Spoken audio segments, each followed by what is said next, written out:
सप्तम अध्याय के प्रथम पाद का सुबंत प्रकरण में हम लोग चल रहे हैं। आज सूत्र है त्रिज्वत क्रोष्टुः। त्रिज्वत अव्ययपदम, क्रोष्टुः प्रथमा का एक वचन। सर्वनाम स्थाने की इसमें अनुवृत्ति आ रही है। सूत्र का अर्थ होगा सर्वनाम स्थाने, एक मिनट, असंबुद्धों की भी अनुवृत्ति है। किसकी अनुवृत्ति है? असंबुद्धों, सक्षुर संबुद्धों से असंबुद्धों की भी अनुवृत्ति आ रही है। अतः सूत्र का अर्थ होगा असंबुद्धौ सर्वनाम स्थाने परतः। हाँ, तो क्रोष्टु शब्द जो है ना, तुन प्रत्ययांत है, इसलिए हम उसको स्पष्ट कर दें थोड़ा सा कि तुन प्रत्ययांतः क्रोष्टु शब्दाः त्रिज्वत कार्यम भवति या त्रिज्वत भवति। संबुद्धि भिन्न सर्वनाम स्थान के परे रहते जो तुन प्रत्ययांत क्रोष्टु शब्द है उसको त्रिज्वत कार्य होता है। ठीक है, क्रोष्टु शब्द त्रिज्वत होगा। तो सी तनि गमी मसी सच्चे विधाएं कृषिभ्यस्तुन, इससे तुन प्रत्यय करके क्रोष्टु शब्द बनता है। तो संबुद्धि भिन्न सर्वनाम स्थान के परे रहते यानी सु औजस अम औट, इनके परे रहते इसको त्रिज्वत कार्य होगा। तो त्रिज्वत कार्य होगा यानी त्रिज कैसा? रिकारांत है, तो जैसे रिकारांत को अनंग आदेश होता है वैसे यहाँ पर भी अनंग आदेश हो जाएगा। और अनंग आदेश होगा तो जो क्रोष्टु है वो क्या हो जाएगा? क्रोष्ट्री। और क्रोष्टि को जब अनंग होगा तो क्या बन जाएगा? क्रोष्टन। और फिर दीर्घ इत्यादि होकर के क्रोष्टा, क्रोष्टारौ। क्रोष्टारों में भी क्या हो गया? त्रिज्वत कार्य। क्रोष्टारों में त्रिज्वत कार्य क्या हुआ? क्रोष्टारो कैसे बना? क्रोष्टु को आपने क्या कर दिया? क्रोष्ट्री कर दिया। तो क्रोष्टारो कैसे बना? किससे? ऋतोंगी सर्वनाम स्थान यो, उससे गुण कर लेंगे तो क्या बन जाएगा? क्रोष्टारौ। और आगे क्रोष्टारः, क्रोष्टारम, क्रोष्टारौ। तो दो ही कार्य होंगे, एक तो पहले अनंगादेश और दूसरे वाले में गुण। गुण होने के पश्चात से जैसे दीर्घ होता है उसी प्रकार से दीर्घ हो जाएगा। तो क्रोष्टा, क्रोष्टारौ, क्रोष्टारः। स्त्रियाम च, स्त्रियाम सप्तमी का एक वचन, च अव्ययपदम। त्रिज्वत क्रोष्टु पूरे सूत्र की अनुवृत्ति आ रही है। ठीक है, तो अर्थ होगा सूत्र का। इसका आरंभ क्यों करना पड़ा? क्योंकि जो स्त्रीलिंग का शब्द है वो सर्वनाम स्थान पर नहीं रहेगा, वो इस कारण से। स्त्रियाम च क्रोष्टु शब्द त्रिज्वत भवति। स्त्रीलिंग में भी क्रोष्टु शब्द त्रिज्वत होता है। स्त्रीलिंग में कैसे? वही हो जाएगा। स्त्रीलिंग में त्रिज्वत करेंगे तो क्या होगा?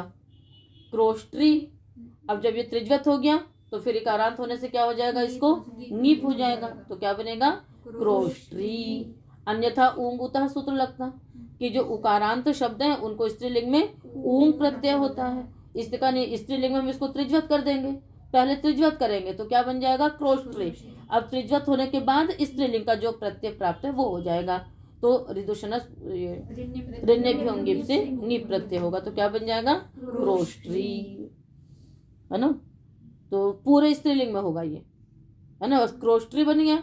अब पूरे में रूप आपको उसी प्रकार से चलेगा। क्रोष्ट्री, क्रोष्ट्र्यौ, क्रोष्ट्र्यः, क्रोष्ट्रीम, क्रोष्ट्र्यौ, क्रोष्ट्र्या, क्रोष्ट्रीभ्याम, क्रोष्ट्रीभिः। क्रोष्ट्री माने होगा क्या? क्रोष्टु मतलब सियार, है ना। और उसका मतलब नरमादा उस रूप में भी हो जाएगा। और बाकी चिल्लाने वाली, है ना, वैसे चिल्लाने के स्वभाव वाली ये भी हो जाएगा।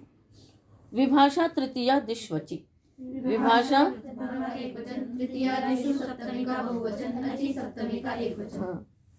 समास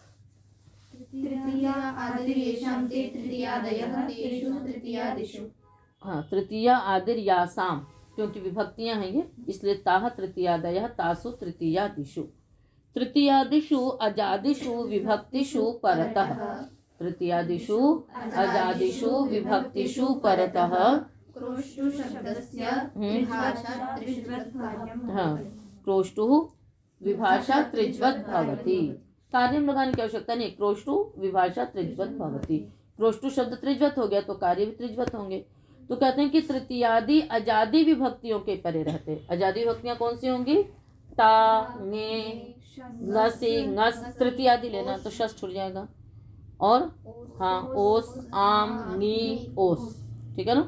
तो इतने शब्द क्यों देर से क्यों आ रही है आप लोग, सो गए थे? नहीं। तो इनमें क्या होगा, विकल्प से त्रिज्वत कार्य होगा। इनको क्या होगा, विकल्प से त्रिज्वत कार्य होगा। तो बनाएंगे उदाहरण आप लोग। क्रोष्ट्रा, क्रोष्ट्रा और क्रोष्टुना, क्रोष्ट्रे, क्रोष्टवे, क्रोष्टुः, क्रोष्टोः। क्रोष्टु में क्या लगा बताओ, ऋतौत। क्या लग गया, ऋतौत। उससे क्या कहते हैं, उकारादेश होगा। उसके बाद वो पूर्व पर के स्थान पे होगा तो क्रोष्टुस। उसके बाद फिर उसके बाद स्थिति लिखी है क्रोष्ट्री, आगे ngस, ठीक है। फिर यहाँ पर क्या होगा, ऊ होगा तो रपर होगा तो क्रोष्टुर्स, राजसस्य रेप सूत्र सकार का लोप होगा, क्रोष्टुर राकुरुतु सर्ग होगा, क्रोष्टुः। सिद्धियां आप नामिक में भी निकाल करके देख सकती हैं, तो ध्यान रहेगा ना। क्रोष्टुना में क्या हुआ, जिस पक्ष में जिस पक्ष में त्रिज्वत नहीं होगा तो क्रोष्टुना बनेगा। जब त्रिज्वत होगा तो यणादेश होकर के क्रोष्ट्रा, क्रोष्टुना। क्रोष्टवे में भी घेरंगिति से गुण हो जाएगा तो क्रोष्टवे, ठीक है। और क्रोष्टरी वही ऋतोंगी सर्वनाम स्थान से गुण होकर के बन जाएगा क्रोष्टरी। और क्रोष्ट्रोह, क्रोष्टोह में तो दोनों में यणादेश होगा। जब ऊ होगा, हाँ अभी सप्तमी में नहीं आए हैं, अभी हम उसमें आ रहे हैं षष्ठी के द्विवचन में। तो क्रोष्ट्री आगे ओस तो भी अनादेश होगा तो क्रोष्ट्रोह बनेगा। क्रोष्टु आगे ओस होगा तो भी अनादेश होकर के क्रोष्ट्रोह बन जाएगा, ठीक है ना। और एक बार क्रोष्टरी बनेगा और एक बार क्रोष्टौ बनेगा, वही लग जाएगा क्या, औदच्च है, उससे औकार आदेश होगा। तो इस प्रकार से आपके ये सारे शब्द सिद्ध होंगे। तो केवल हलादि विभक्तियों में और शस में त्रिज्वत कार्य नहीं हुआ, शेष में तो त्रिज्वत हो ही रहा है। चतुरन डुहोराम उदात्तः, चतुरन डुहोराम, चतुरन डुहोः षष्ठी का द्विवचन। चतुश्च अनड्वांश्च इति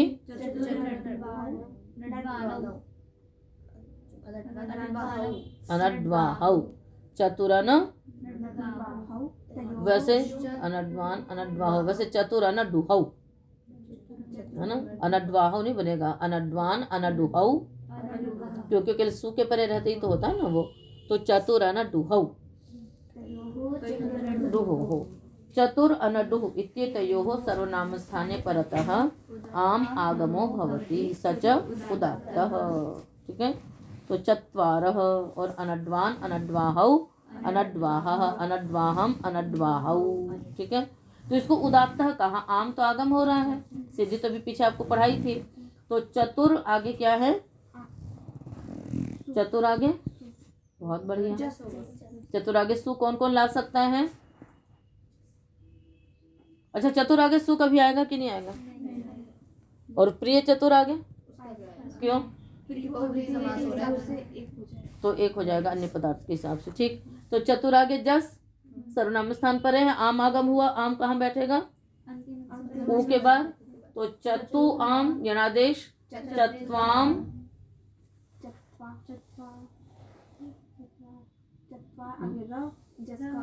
माँ कहाँ गया, इत संज्ञा, तो चत्वार बन गया। अब यहाँ पर इसको उदात्त का है क्योंकि आगमः अनुदात्तः भवन्ति, आगम क्या हो जाते हैं, अनुदात्त। हमें क्या चाहिए, उदात्त चाहिए, इसलिए इसको उदात्त कह दिया।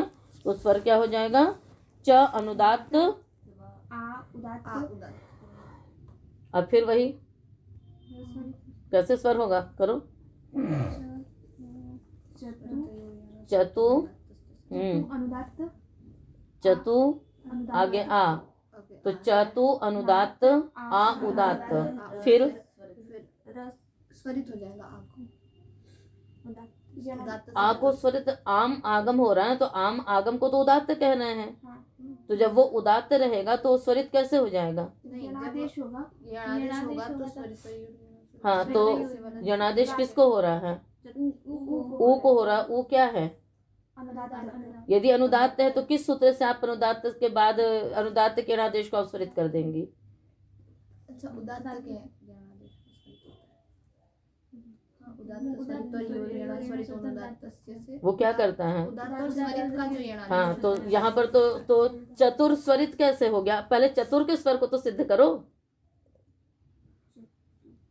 चतेरुरन शब्द सूत्र से चतुर शब्द बनता है। नित होने से ये आदि उदात्त है।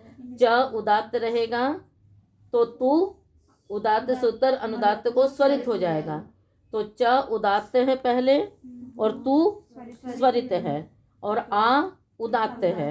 अब उस स्वरित के स्थान पे जब यणादेश हुआ तो अनुदात्त को उदात्त स्वरित योर्यण, हाँ, और फिर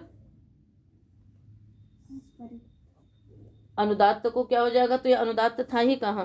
एक स्वरित था, एक उदात्त था। हाँ, तो कोई बात नहीं। तो किंतु यहाँ पर आ को उदात्त कह रहे हैं। यहाँ पर किसको कह रहे हैं? आ को उदात्त कह रहे हैं। ठीक है ना? तो फिर आ क्या हो जाएगा? यहाँ पर उदात्त होगा। तो च अनुदात्त, वा उदात्त और र स्वरित होगा। फिर आया समझ में? जब आ को उदात्त कह दिया तो सतिशिष्ट स्वरो बलियान से उदात्त वाला स्वर बलवान हो गया जो बाद में आया, और जो स्वरित था उसके स्थान पे चुनादेश हो गया। अब उसके बाद अनुदात्त तो नहीं है, इसलिए, और अनुदात्त होता भी तो भी आम को विशेष रूप से उदात्त विधान किया जा रहा है, तो वो उदात्त ही रहेगा। जब वो उदात्त रहेगा तो शेष अनुदात्त हो गए। च अनुदात्त, र अनुदात्त, उदात्त सूत्र अनुदात्त को स्वरित हो गया। तो क्या बन गया? चत्वारः। इस प्रकार से अनड्वाहों में क्या स्वर आएगा? यहाँ पर हम एक वचन का नहीं बनाएंगे क्योंकि उसके लिए हम समुद्धव सूत्र भी पीछे आएगा। तो अनड्वाहों में आ उदात्त रहेगा तो अ न अनुदात्त हौ स्वरित। अनड्वाहौ, अनड्वाह, अनड्वाहम, अनड्वाहौ। हो गया? आगे अम संबुद्धौ, प्रथमा का एक वचन, संबुद्धौ सप्तमी का एक वचन। संबुद्धौ चतुर अनडुहो हो आगमो भवति। चतुर और अनडुह को यदि संबुद्धि परे है तो अम आगम होगा। तो क्या बनेगा? हे, अब वही समस्या आ गई कि चतुर के आगे तो संबुद्धि रहेगा ही नहीं। क्यों? क्योंकि जस रहता है। तो फिर वही प्रिय चतुर शब्द आएगा आपका। तो प्रियाः चत्वारः यस्य स प्रिय चत्वाः, प्रिय चत्वारो रूप बनते हैं। अब हे प्रिय चत्वः, तो यहाँ पर अम आगम करेंगे।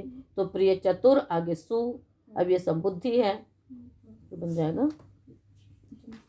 और उधर भी अनड्वान भी बनेगा, है ना? अनड्वान, अनड्वाहौ, अनड्वाह पूरा बनेगा।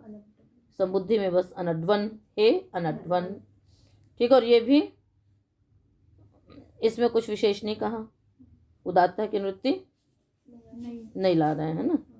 तो इसलिए इसको नहीं कहा तो अनुदात्त ही रहेगा आपका स्वर। विशेष कहेंगे तो उसका स्वर देखना पड़ता है। तो ये आपका सुबंत वाले प्रकरण समाप्त हुए। सप्तम अध्याय में ऐसे ही चल रहा है ना, कुछ सुबंत के सूत्र, फिर तिङंत के, फिर सुबंत के, फिर तिङंत के, क्योंकि विधि सूत्र हैं अब ये सारे।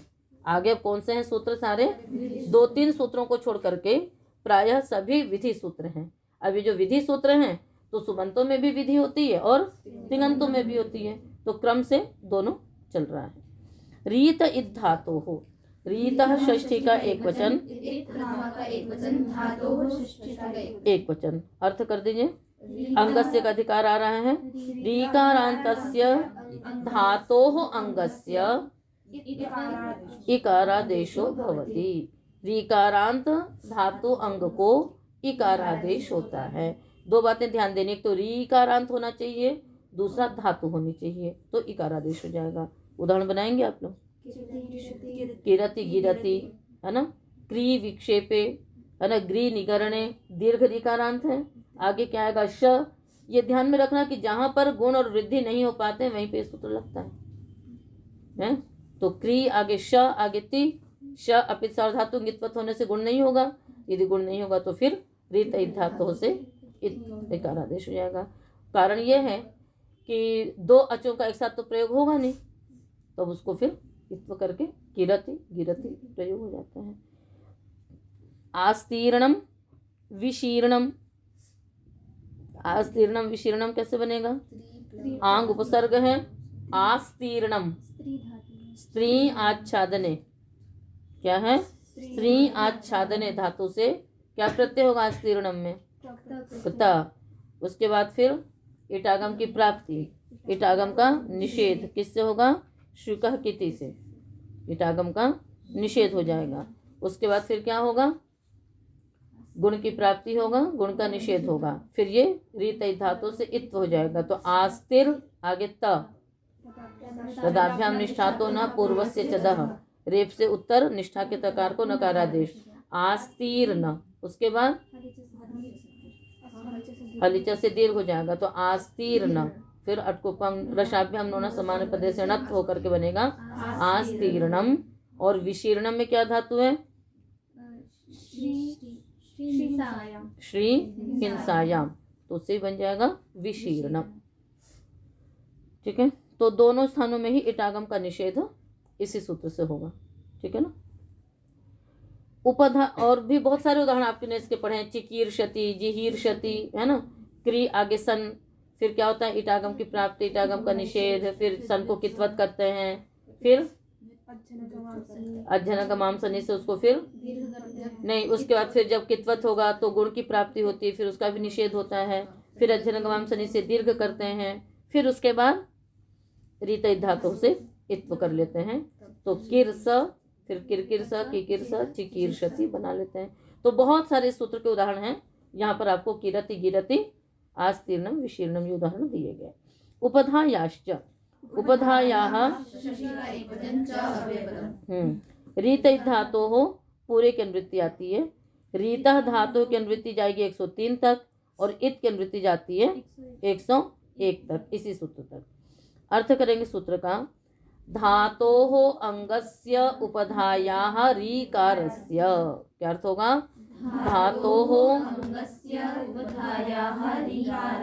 स्थाने इकारादेशो भवति। ठीक है, धातु के अंग है ना, धातु रूप जो अंग उसकी उपधा जो री, उसको भी इकारादेश होता है। एक तो रीकारांत को होगा, यदि उपधा में है तो भी हो जाएगा। तो उदाहरण बनेगा आपका जैसे कीर्तयति, कीर्तयतः, कीर्तयन्ति, कैसे बनेगा? क्या धातु है कीर्तयति में?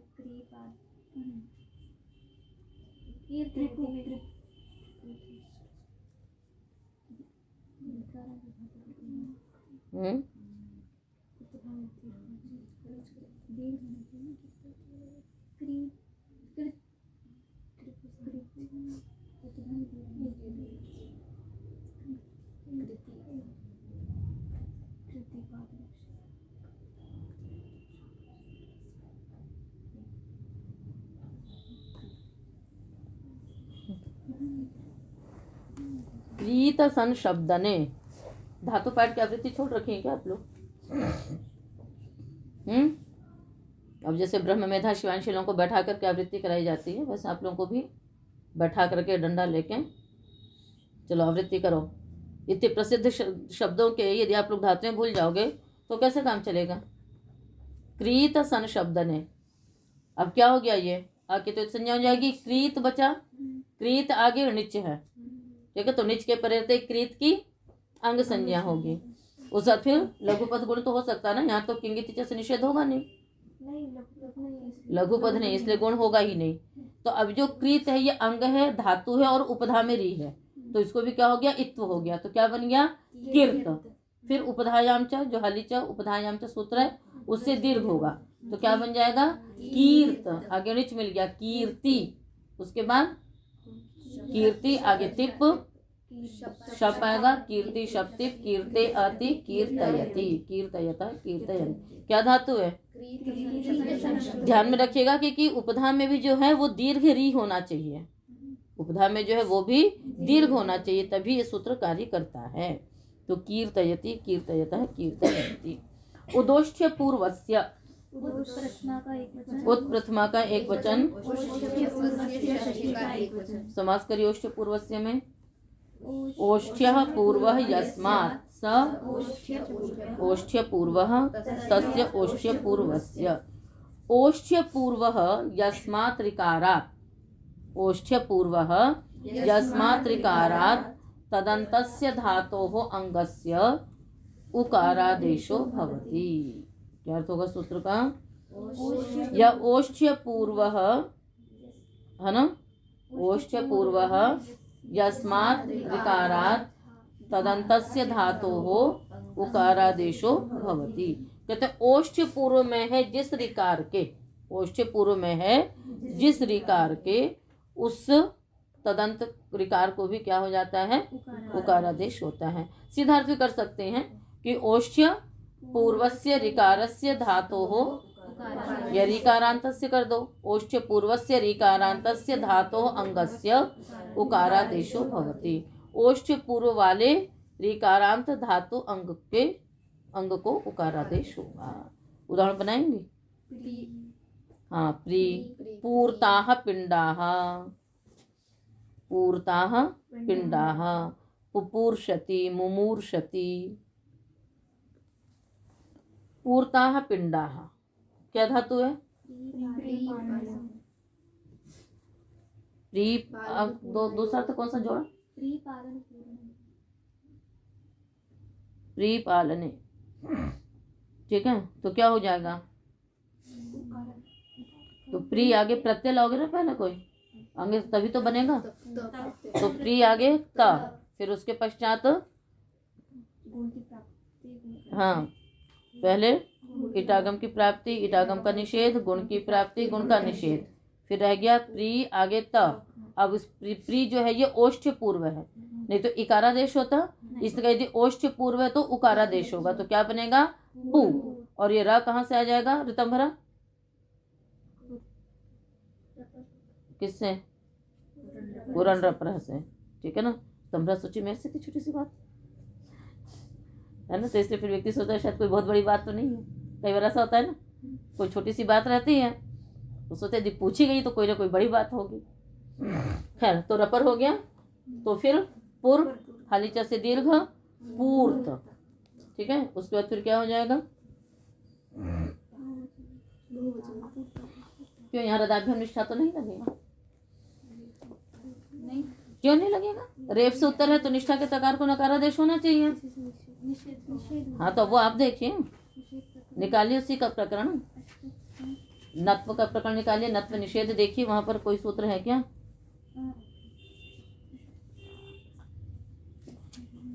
न ध्याख्या प्री मूर्छी मदाम, है ना, ध्याख्या प्री मूर्छी मद, इन सबके निष्ठा के तकार को नकारादेश नहीं होगा। तो यहाँ पर नहीं हुआ तो पूर्ता ही रह गया। तो पूर्ताः पिंडाः, पूर्ण हुए जो पिंड। आगे चलिए, पुपूर्षति मुमूर्षति। पुपूर्षति में क्या हो जाएगा? प्री आगे सन, इकोझल से सन को कित्वत करेंगे, गुण की इटागम की प्राप्ति, इटागम का निषेध, फिर इकोझल लगेगा। ठीक है, किससे क्या कहते हैं? इटागम का निषेध किससे होता है? एकाच उपदेश से निषेध हो जाएगा। उसके बाद फिर जब वो इटागम नहीं हुआ तब वो झलादि बनेगा, इसलिए फिर वो कित्वत होगा, तो गुण की प्राप्ति, गुण का निषेध, प्री आगे सन, फिर क्या लग गया? उदोष्ठ्य पूर्वस्य, तो पूर्व सन, फिर द्वित्व पूर्पुरुष पुपुरुष पुपुरुष पुपुर्षति। ठीक इसी प्रकार से मृंग प्राण त्यागे धातु से क्या बन जाएगा? मुमूर्षति। मुमूर्षति का अर्थ क्या होता है? बार बार अर्थ कहाँ से आ गया? सबको एक साथ लगा दिया, मरना चाहता है ना। ठीक है, तो बन जाएंगे। ठीक है, बहुलम छंदसी, बहुलम एक वचन। अनुवृत्तियां किसकी हैं? उत रीतः धातोः अंगस्य, छंदसी विषये ऋकारान्तस्य धातोः अंगस्य बहुलम उकारादेशो भवति। वेद विषय में जो ऋकारांत धातु अंग हैं उनको बहुल करके उकारादेश होता है। अब बहुलम है तब तो फिर आपको पूरी छूट है ना, क्वचित प्रवृत्ति क्वचित अप्रवृत्ति ही। तो उदाहरण बनेंगे आपके जैसे, तो बहुल कहने से क्या होगा? ओष्ठ्य पूर्व में कहा है, अनोष्ठ्य पूर्व को भी हो जाएगा। जैसे मित्रा वरुणौ ततुरिहि। तो ततुरिहि में क्या धातु है? त्रिप्लवन संतरणयोः। ये ओष्ठ्य पूर्व तो नहीं है, फिर भी इसमें क्या हो गया? उकारादेश हो गया। क्या बन गया? ततुरिहि। है ना, सब सिद्धि पढ़ चुके हो। ततुरिहि जगुरिहि, है ना, किकिनौ लिट्च। फिर इसी प्रकार से दूरे ही अथवा जगुरिहि, ये भी ओष्ठ्य पूर्व नहीं है, फिर भी यहाँ पर उकारादेश हो रहा। क्यों हो रहा है? बहुलम छंद से। ठीक है, ओष्ठ्य पूर्व तो भी नहीं होता है, जैसे पप्रितमम। कहा नहीं हुआ? पप्रितमम वव्रितमम ओष्ठ्य पूर्व है। कैसे बनेगी पप्रितमम की सिद्धि करो? हाँ, पप्री कैसे बनेगा? किससे?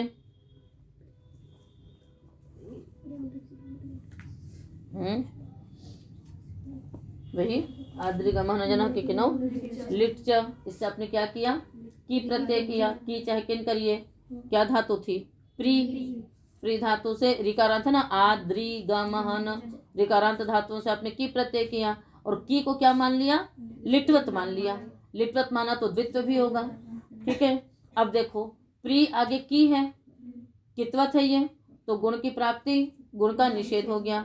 ठीक है, अब उसके पश्चात प्री को क्या होना चाहिए था? उदोष्ट पूर्व से उत होना चाहिए था। ओष्ट पूर्व है, पर इसने कह दिया बहुल करके होगा, तो नहीं होगा यहाँ पर, तो फिर प्री ही रह गया। अब उसके पश्चात क्या किया आपने? द्वित्व किया। प्री प्री, फिर पूर्वाभ्यास, उसके बाद उरत लगा दिया आपने, पर प्री, फिर हलादि शेष लगाया, प प्री, आगे नहीं। अरे भी तो प्री का री और की का ई, इन दोनों की क्या व्यवस्था करेंगे? हाँ, क्या करेंगे? यणादेश कर लेंगे, तो क्या बन जाएगा? तो ये यणादेश जो आपको पहले ही कर लेना है, फिर रूपातिदेश, वो द्विर्वचन से रूपातिदेश करके द्वित्व करेंगे। ध्यान रखिएगा, द्वित्व से पहले यण, लोप, गुण, वृद्धि। जो आकार का लोप होता है वो लोप, यणादेश, गुण और वृद्धि, ये चारों कार्य अंतरंग होने से द्वित्व से पहले होते हैं। क्या होते हैं ये? अंतरंग होने से द्वित्व से पहले होते हैं। फिर उसके बाद द्विर्वचनेची से रूपातिदेश करके फिर द्वित्व होता है। इसको ध्यान में रखिएगा हमेशा।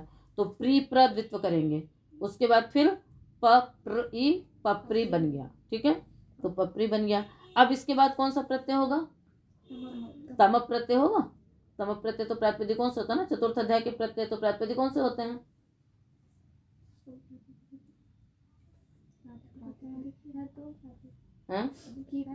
पप्री प्रातिपदिक ही है ना। यदि हम इसको लिट्वत मान लेंगे तो लिट्वत के लिए हमने द्वित्व के लिए माना, तिंग थोड़ी ना ले आए हैं, तो इसलिए हो जाएगा। तो पप्रीतमम, तो पप्रीतमम का अर्थ क्या होगा?